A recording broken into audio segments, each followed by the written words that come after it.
What is going on, everybody? Welcome to another edition of Buckeye-Film-Breakdown. As always, I'm Jeremy. Opposite side of the screen, we got Coach Slate. Wanted to hop on here tonight, and we finally got captains. We got a Block O. Always a fun topic, something we've wanted to talk about for like 2 weeks, and we finally got the names to talk about. 7 captains. What does that tell you about the leadership of this team? It says a lot. It really says that they had a tough time figuring out who should be the captain, and obviously the players vote on this.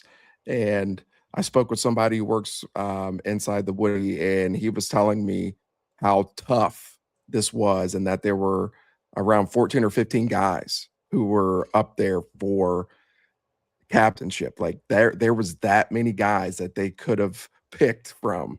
Like that's how tight the votes were. And as a coach, that's what you want. Like you want to have a team full of leaders. So I wasn't expecting 7 though. I'm not going to lie to you. I mean, we thought we might get 5 when we gave our picks. I think outside of one, omission, I think we nailed all these guys. I think all these guys got talked about. Yeah. When we brought it up. Biggest thing that stood out to me because they released the phone call videos today, which I think are always cool to watch. The leading vote getter, Peyton Pierce. That's pretty cool. I didn't get a chance to watch his, but I got to watch Brandon Ennis and Jeremiah Smith. I plan on watching the other guys after we get off here. But I had a feeling that Peyton Pierce would be up there. And to see that he's a leading vote getter just shows the work that he's put in. Right. It's not easy to be in, I hate saying the shadow, but it's tough being in the shadow of the 2 monsters we had at linebacker. And in that short amount of time for him to separate himself as a leader just says a lot about this kid, man. And so I was really happy to see that he was one of the captains. Yeah. And, Bobby Carpenter, I think it was, tweeted out tonight, this is a guy who had opportunities to leave after his freshman year and go to, some richer pastures NIL-wise, and chose to stay behind Sonny and Arvell, and look where you're at now. He was one of Laurinaitis' first recruiting wins. Yeah. So I'm sure for threes, this is a massive get. Staying on the defensive side of the ball, 3 guys on defense, 2 or 4 on offense. A guy who I thought it was interesting. I forget what message board I was on today. Somebody was like, when people were doing their predictions, you go back and read them, and they're like, you don't hear about this guy as a quote unquote leader, and that's Kenyatta Jackson. But this is a guy we've talked about a lot since we've started, into the podcast space. This is a guy who every season, all of the pundits said he was a transfer candidate. And he never really said anything. He kept his mouth shut. He put his head down. He did his work. So in a way, that makes him a leader, doesn't it? Absolutely. You want guys who are just going to show up and do their job, right? You want guys that are going to show up, do their job, stay quiet, and just work, and let their work, be responsible for where they are in the leadership role. And you're talking about a guy who just waited his turn, finally got his opportunity as a really stud player, and he just continued to have that work ethic. It's hard to ignore that. Your coach is talking about him finding his voice and being able to accept that vocal leadership. I mean, he is what you want in a guy who is determined to go out there and have a great year, have a great season, have a great career at Ohio State. I just love seeing the fact that he's getting that recognition. You don't always have to be the loudest. You don't always have to be the one that boasts and brag or anything like that to be a captain. You can go show, let your work show who you really are. And I think Kenyatta has done that. To represent the secondary, a guy who I think was a shoo-in. I think probably one of the 2 or 3 most obvious ones coming, Jalen McClain. This guy at the end of the season on the field was a stud. That Michigan game made a lot of big play saving tackles. You've seen him be, at media day, that kind of thing. Ryan Day giving him his flowers the whole time. I think you also like to have a safety as a captain. I mean, yes, Peyton Pierce is your green dot guy. I guess that's the other thing there. But like in the Matt Patricia offense, your safeties are your big weapons. Now Earl Little is going to be your versatile guy, but McLean's going to move around too. Yeah. Yeah, McLean's definitely going to move around, and I truly believe that he will be used in a similar role to Caleb Downs. But this is a guy who I remember when he was getting on the field early, like, wow, okay, like he was good in high school, but he wasn't like 5-star Right. safety. Like we didn't talk about him enough. And again, it just shows the work that he's put in. But being down at spring practice, seeing him interact with the new transfer safeties like Terry Malone and Earl Little, and then the way that he is helping lead a guy like Leroy Roker and Blaine Bradford in that room, you get to see it up close. He's a coach's dream back there, like a true extension of that coach on the field, like kind of like we said about Caleb Downs. And again, he's a stud. He's going to have a great year as long as he can stay healthy.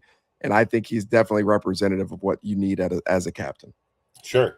Going to the offensive guys, two-time captain, Austin Sareveld, a guy who a lot of folks are pinning the success of the offensive line on. But I think when I look at what I want in a captain, I want selflessness. And this is a guy who we don't really know what he projects to at the next level.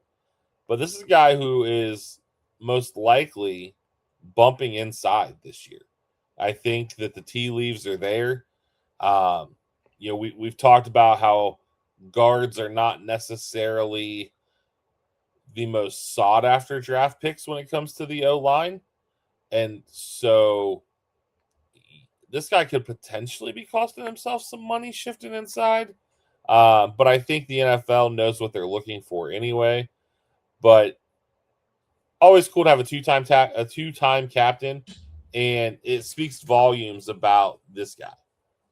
Yes, it does. And you're talking about a guy who said he loves playing tackle. He openly said he loves playing offensive tackle, but yet he's probably going to be an interior player for us, which, that shows how selfless he is, and he's willing to do whatever is best for the team. And if that means he's at right guard and Phillip Daniels is at right tackle, and it is what it is. If that's the best configuration for the offensive line, he's accepted that and he's willing to do it. And I love that. Two-time captains aren't easy to come by. No. And him and Luke up front, like they truly, and Carson Hinsman as well. I mean, they have 3 guys that legitimately could have been captains. Yeah. And I think Austin Sareveld is an extension of, Coach Bowen and what they're trying to do up front. And I'm just he's a stud. And you look at him, he looks like a 40-year-old man with his bald head. Like he wants what's best for the team. And I love those type of throwback players. Yeah, and he's a twin apparently, okay. I think they said twin in the video. I'm gonna have to go back and rewatch it now. But at least a brother of college football age, or of college age, because when they called his parents, they were moving the other brother in. Okay. A guy who I thought it would have been a travesty had he not been named a captain, just because we know he's the hardest working guy on the team. But I also thought that it was really cool in his video. This kid has been anointed as the best player in college football. But to see what being named a captain meant to Jeremiah Smith is a reflection of what being a captain at Ohio State means. Absolutely. The video was great, to hear his dad and how happy and proud he was. And, this is a guy who he doesn't need to be a captain to be a top 5 draft pick. He doesn't need any of those things. He just needs to show up and work. And that's what he's done. But to see how much it meant to him, you cannot ask for a better player, a better superstar than JJ. He is the epitome of what you want. And those 5-star guys who are anointed, like you said, the next great thing, and they just come in and they shut up and work. And that is exactly what JJ has done. To hear Coach Day talk about how much it was important for him to find his voice this offseason.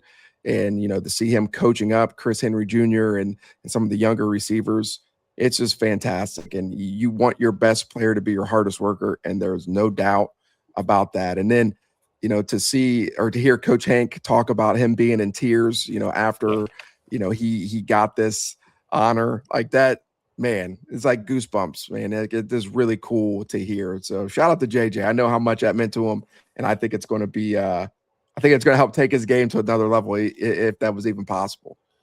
Yeah, he's an alien. I know this is a stance that a lot of folks don't agree with, but I always want my quarterback to be a captain. Yeah. It's not always going to work out that way for one reason or another, but to see Julian Sayin anointed a captain, in his redshirt sophomore season, second year as a starter, just like with JJ, you talked about how you wanted to see him find his voice. Julian exudes that California cool, like CJ Stroud vibe, as far as low key, just chill, go with the flow. So obviously there's something that has changed for him to be named a captain. You've seen a little bit of spring practice, been down to camp and that kind of thing. Has he found his voice? Is that what we're seeing, or is it just a matter of the way he commands the team? I think it's a little bit of both. I believe that the big thing for them was to see him command the offense this spring, right? Last year, super talented team. Still was a freshman quarterback. He had command, but it wasn't like he was that seasoned vet that you just know is going to show up in every moment. But to see him in the spring, the way that he was coaching up the younger quarterbacks, the way that he's taking coaching and giving, amazing feedback to Coach Fessler, like those are things that you want to see from your quarterback. And then when you can actually add on that vocal side of that, like that is a perfect storm for what you want in your quarterback room. And especially for somebody that it probably is not as easy as it is for most to put themselves out there, because he is super calm and cool. And I love seeing that he is finding his voice, and the fact that he was voted captain, his only redshirt sophomore, like that's a big deal. And that shows a lot of maturity and growth in such a short period of time after last season ended, from then until now, like that's a big jump. And so that's really cool to see from him. Love the fact that our quarterback is a captain. Yeah. So then Blocko, you called it. I'm sure that, you were on cloud 9 when it came out. Brandon Ennis, I totally get why he was Blocko. Third receiver since the implementation of Blocko. And by far the one who will play the most out of those three that have got it in the past. Obviously, Cameron Babb 1 million times deserved it. Xavier Johnson, dude who went from, the bottom of the barrel to, getting some looks in the league. But Ennis, is quickly on the brink of possibly replacing JT Barrett as the most polarizing player in recent Ohio State history. Yeah.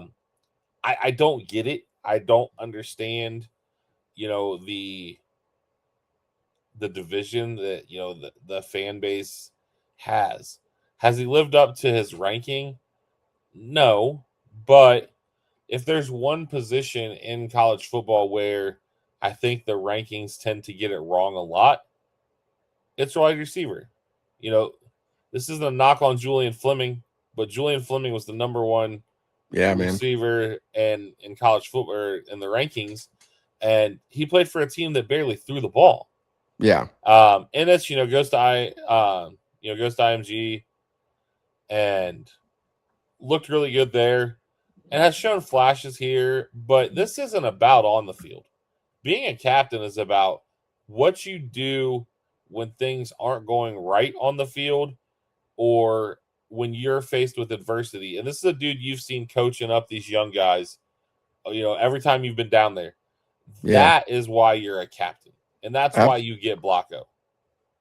No doubt about it, man. And people will say what they want about Brandon Ennis, but he has not had a bad career at No. Ohio State. You're a two-time captain. You're the Blocko. You've been a part of the receiver rotation for your entire career. You catch the ball in clutch moments of games. They have no problem going to you in those moments, right? That, to me, that says a lot. That says a lot. Hey, we're down in the red zone against our rival. We are going to try. They're taking away JJ. We got to try to scheme up something, right? We still have Carnell Tate, but they're not expecting us to go to Brandon Ennis. Let's scheme this up for him to get open, and he's going to score a touchdown that helps, solidify the win for us against Team Up North. Like, those are things that you see from him that lets you know that this coaching staff trusts the crap out of him. Do I expect him to have 1,000 yards receiving this year? Heck, even 750 yards? No, I don't. I expect him to be in that 400 to 500 yard range. I really do. And that's okay. Like, that can be your role on the team. Right. You're not going to find a tougher dude on the team than Brandon Ennis. And then when you are actively being recruited out, right? They're bringing guys in to take your job this spring. Kyle Parker was specifically brought in to be a dude that pushed Brandon Ennis. And when you see him in practice, hyping up Kyle Parker, getting excited when Kyle Parker makes plays, that says a lot. That says a lot. That's a lot of selflessness, a lot of humility. He could have left and gone to some school in Florida, UCF, USF, wherever, and been a freaking dude there. Yep. Got paid a lot of money to go do it, but he has chosen to stay here because he loves being a Buckeye. To hear his mom on the phone and his dad on the phone, like, this, it's phenomenal, the type of a young man they raised. And this is a guy who I think if he catches on an NFL team is just going to be a special teams nightmare. Like, the guy's running down on kickoff, doing all these crazy things. Like, I just think he is what you want in a leader. He does everything the right way, and he celebrates the entire team. And I love seeing that, man. The energy that he has is infectious, and it's good to see him be recognized for that. Yeah, and make no mistake about it, there were a lot of times last year when we may have been diagnosing or dissecting, Julian's reads. The dude that he was missing that was wide open was Brandon Ennis. Yeah. So let us not forget that it's not always on the receiver. One interesting question I'm going to throw at you out of the blue. With Ennis going to Blocko, and it looks like he's going to actually wear it, not just the patch, which Thayer Munford had to wear. Yeah, because a lineman can't wear 0. That opens up number 1. Devin McEwen wore 1 at UTSA. There's another receiver from South Lake, Texas, who wore number 1. Yeah. Or do you see like Bo Jackson bring back 1 into the backfield, a la Quinshawn and Boom? Yeah, man, that's a tough question. I don't know. I really don't know. I think, Terry Malone wore number 1. I could see those guys getting it, but oh man, that's a tough one. That's a tough one. I would love to see it in the backfield. I would. 25 is my favorite number. Like, 25 is my favorite number, but I would love to see Bo Jackson at number 1. I think that would be sick. So Terry Moore cannot wear number 1 because Earl Little is wearing. Oh, that's right. Earl Little's got it. That's right. So yeah, on the offensive side of the ball, yeah, I think they offer it to McEwen. I think just out of a class standpoint, but it wouldn't be surprising to me to see him want like a new beginning type thing. But I think at that point, I mean, McEwen's wearing 3, which for an OSU receiver is kind of a big deal too. Yeah, it is. Yeah, it is. I was trying to find what number Brock is wearing. 11. 11. Yep. Brock's taking 1 if it's available. I mean, with him rocking 11, Brock's taking it. And I'm excited to see. Another thing I'll be interested to see how they do. Obviously, you're not going to roll all 7 out there for coin tosses. You might. I mean, I assume they go 2-2 from each side of the ball, but you never know. Yeah, I mean, and you see a lot of people, I don't know the exact number. I think you're allowed to have 4 out there at a time. And then the other captains will be standing on the hash, behind Yeah. them. Like, they could probably rotate through, or they could just do it where the 4 oldest guys are the ones that are out there. Yeah. I don't know, but they'll sort that out. But nonetheless, man, 7 captains is a big deal. Yeah. So yeah, that kind of ties that stuff up. Stuff that we wanted to make sure we hopped on and talked about because we've been chomping to talk about it. And as we record this, we are less than 13 days away now. The Ball State Cardinals named their starter today, former teammate of Riley Pettijohn. So we will dive into him a little bit in the next week and a half or so. But yeah, with that, we will see you guys later.